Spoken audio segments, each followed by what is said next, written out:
So some of you that already know me know that I have my dad at home now, and he requires a lot of assistance and a lot of help.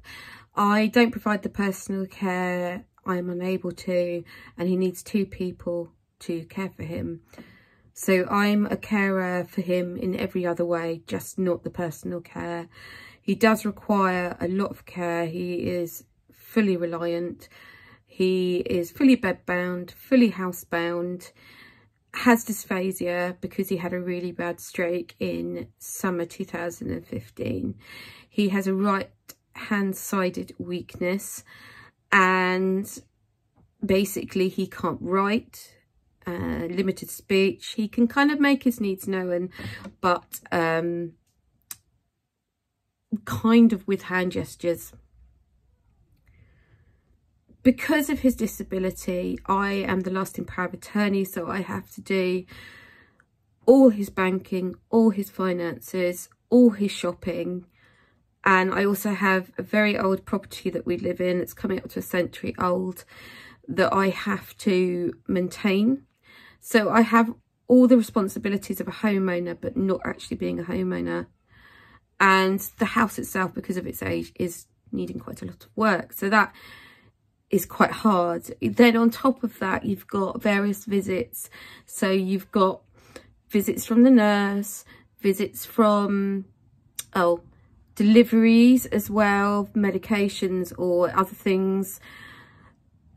Obviously the shopping side of things, and washing machines on all the time, the dryers on all the time.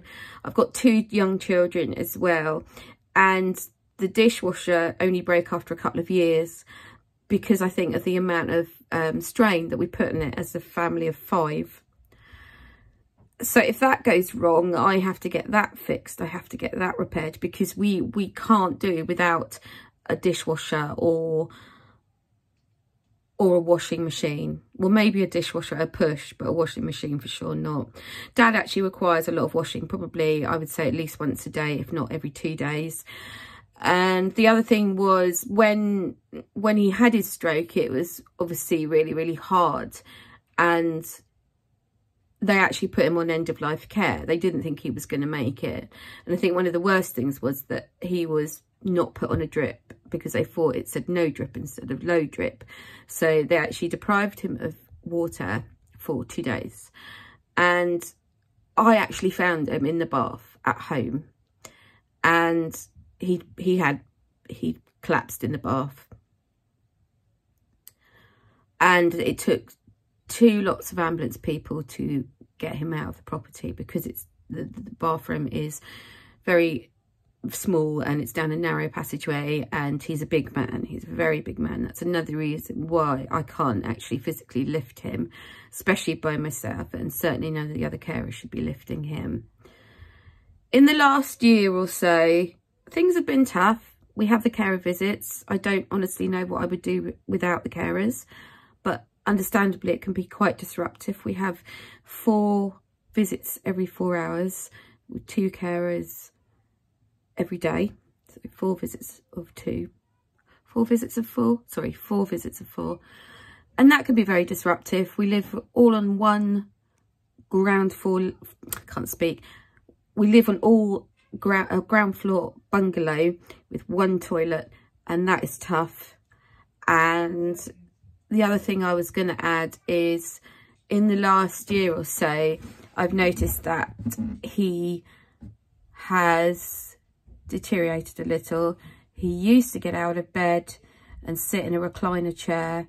He can no longer do that, so he's basically bedbound, housebound. He's a very vulnerable person, and there's been a few times where I've had to protect him, and it's really hard because you become, your roles reverse, and you almost become the parent, so you become the carer. And I watched this amazing man who was big and burly and a fierce protector become someone who is very vulnerable, not very strong physically, and has given me a few scares, like choking at one point, and he passed out for 10 minutes I had to call the ambulance, and that really was quite scary. He was peg fed when he first came round because he was unable to swallow, but he had a very, very bad stroke. It was very, very bad. So we're now coming up to 7.5 years. And basically, I also wanted to say that I would like to be a voice for carers, because I don't feel that we are listened to enough. It's really, really tough. And the thing is, it's unrelenting, because you don't really get breaks. You don't really get, it's not like a job where you finish the job, you go home and that's it. And it's just unrelenting. And I've got to say thank you to After Umbrage, who have let me stay at this wonderful, wonderful cottage a couple of times with my family, because without them, I basically wouldn't have a break. I'd have no respite, no break, nothing. And even when the kids are now at school or getting to school, the carers are coming in at lunchtime. So there is not really much of a break. And I just wanted to say thank you to After Umbrage for letting me stay in such a beautiful, beautiful, beautiful place. My partner was genuinely blown away when we first came. He was so impressed with how lovely it is. And it's something I want to mention. And After Umbrage provide respite for so many carers.